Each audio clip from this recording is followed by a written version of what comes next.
Sa mga commuter at motorista dyan, ugaliin na maging alisto kapag aabuti ng 10 oras ng gabi sa daan. Sa Makati, natangayan po ng motorsiklo ang isang lalaki. Ang mga suspect hindi pa nakontento at nang snatch pa ng bag sa ibang lugar. Narito ang unang ronda ni Von Aquino. Arestado ang 4 na lalaki matapos umanong mang-agaw ng motor at mang-snatch ng bag sa Makati City pasado alas 10 kagabi. Kwento ng biktima, nakainturaw siya sa stoplight sa Vito Cruz Corner Osmeña Highway nang lapitan siya ng 2 sa mga suspect. Dito na raw sa pilitang inagaw ng mga suspect ang sinasakyan niyang motor. Yung isang matangkad na isang suspect, may hawak ng baril. Tinutukan ako sa tagiliran ko. Pero parting likod na rin. Wala na ako nagawa. Bukod sa 2 suspect na nang-agaw ng motor, naka-standby daw sa gilid ng kalsada ang 3 pang suspect na sakay ng isang kotse. Matapos ang pang-aagaw ng motor, nagpunta naman daw ang mga suspect sa barangay Bangkal at dito naman sila nang-agaw ng bag.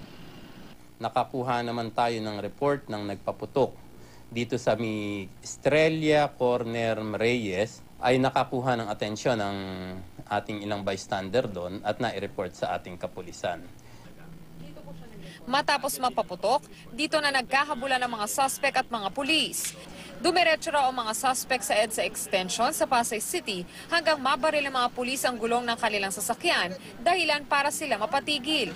Hindi na pumalag ang mga suspect ng makorner ng mga otoridad.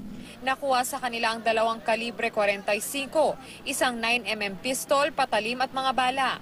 Pero ang motorsiklo natangay ng isang nakatakas na suspect.